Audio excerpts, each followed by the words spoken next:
Hello hi, कैसे आप सभी। आई होप आप सभी अच्छे होंगे और अपनी अपनी एग्ज़ाम की प्रिपरेशन अच्छे से कर रहे होंगे।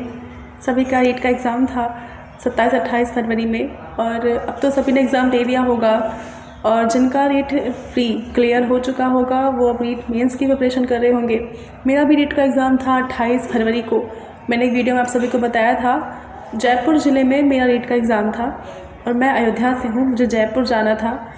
अब यहाँ से जयपुर जाने के लिए हमें क्योंकि काफ़ी डिस्टेंस काफ़ी ज़्यादा है, तो 2 दिन पहले कम से कम निकलना होता। तो 26 को प्लानिंग थी कि सभी हम लोग 26 को निकलेंगे यहाँ से और 27 को वहाँ पर एक हमारे रिलेटिव हैं वो रहते हैं, तो 27 को वहीं पे रहेंगे। फिर 28 को पेपर देने जाएंगे और 29 या 30 में जैसे हमें टिकट ट्रेन की मिलती है तो वापस आ जाएंगे। पर पहले क्योंकि टिकट बुक नहीं हुआ तो लास्ट टाइम पे अब टिकट बुक करना बहुत मुश्किल हो गया था तत्काल में। तो हर तरह से कोशिश कर ली गई कि टिकट बुक हो जाए, ट्रेन की जाए, लेकिन किसी भी तरह से हो नहीं पाया ये। तो फिर लास्ट में ये हुआ कि बस से जाएंगे। तो एक बस वाला था जिसे पापा जानते थे, तो हम सभी ने उससे बात की थी एक बारी। तो उसने कहा था कि ठीक है, वो अच्छे से जयपुर में पहुंचा देगा। लेकिन फिर लास्ट टाइम पर जब उसे फ़ोन किया गया तो उसका फ़ोन नहीं लगा, फ़ोन स्विच ऑफ था। कुल मिलाकर उससे दोबारा बात नहीं हो पाई और क्योंकि हम लोग उसी के भरोसे बैठे हुए थे। पर ये भी था कि अगर बस से यहाँ से जयपुर राजस्थान जाना ये काफ़ी मुश्किल था। लगातार बस पे बैठ के वहाँ तक पहुँचना मेरे लिए काफ़ी मुश्किल हो रहा था, क्योंकि मुझे वॉमिटिंग भी हो जाती कभी कभी। तो लंबे रास्ते में तो और दिक्कत थी। तो मम्मी भी बार बार रोक रही थी कि मत जाओ, रीट का एग्ज़ाम देने, तैयारी करनी है तो किसी और एग्ज़ाम की तैयारी करो, यूपी में भी वैकेंसी आती रहती है, उसकी तैयारी करो। फिर लास्ट में कुल मिलाकर ये डिसाइड हुआ कि मैं रीट का एग्ज़ाम देने नहीं जा रही हूँ। इतनी सारी मैंने 2 महीने तैयारी करी। सारी तैयारी के बाद जब लास्ट टाइम पर हमें जाना हुआ तो ये डिसाइड हो गया कि अब एग्ज़ाम देने नहीं जाना है।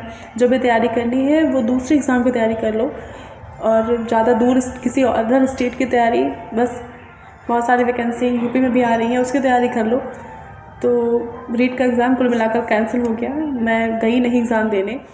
तो अब क्योंकि इंसान 2 महीने तैयारी करता है तो उसके बाद ये पूरे उम्मीद से कि उसे एग्ज़ाम देना है, एग्ज़ाम क्लियर भी हो जाएगा, ऐसा कॉन्फिडेंस है। लेकिन उसके बाद फिर लास्ट टाइम पता चलता है कि अब एग्ज़ाम नहीं देना है तो बुरा लगता है, बहुत बुरा लगता है। मुझे भी बहुत बुरा लगा था। 2-3 दिन मैं यही सोच रही थी कि काश मैं चली गई होती किसी तरह से, पर कोई नहीं। फिर खैर बाद में मुझे पता चला कि मेरा आरपीएफ का भी फॉर्म डाला गया था, मुझे पता नहीं था, मेरे भाई ने डाल दिया था। तो आरपीएफ का मेरा 4 तारीख को पेपर था और 27-28 को हम लोग को जाना ही था। तो 2-3 दिन कुल मिलाकर मेरे पास बचे थे तैयारी करने को। मेरी तैयारी भी नहीं हुई थी इसमें।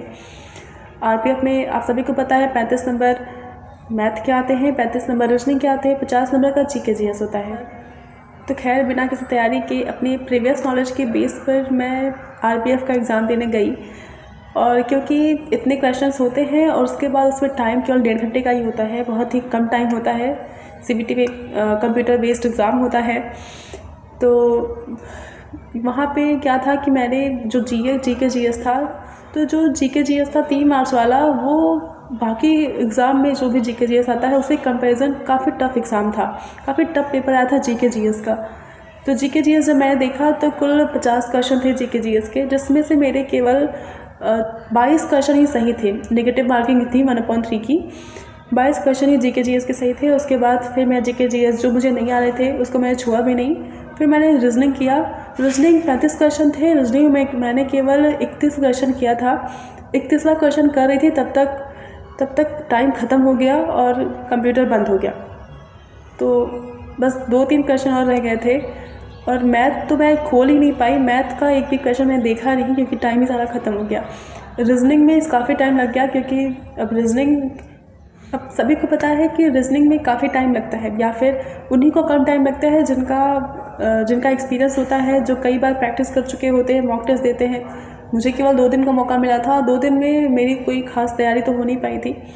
पर फिर भी मैंने 31 क्वेश्चन किए थे। मुझे पूरा ये विश्वास है कि मेरे 100 क्वेश्चन रीजनिंग के पूरे सही हैं। हो सकता है 2-3 क्वेश्चन गलत हो जाएं, वरना मेरे सारे क्वेश्चन रीजनिंग के सही हैं। तो जहाँ तक मुझे उम्मीद है कि मेरा आरपीएफ तो नहीं निकलने वाला, क्योंकि तैयारी तो बिल्कुल नहीं थी। पर फिर भी क्या पता। अब इससे पहले जो RO का फॉर्म आया था, मैंने उसका फॉर्म भी फिल किया था, तो मैंने पेपर भी दिया था, लेकिन पेपर लीक हो गया, इस वजह से पूरा पेपर कैंसिल कर दिया गया। अभी फिर से ये डेट ऐसी आ रही थी कि दिसंबर में एग्ज़ाम होगा, पर दिसंबर पर वो ऐसी डेट थी, कोई अफवाह उड़ाई जा रही थी। अब अभी तक कंफर्म नहीं है कि RO का रिज़ल्ट लेकिन अभी भी कंफर्म नहीं है कि RO का जो एग्ज़ाम है वो कब तक होगा।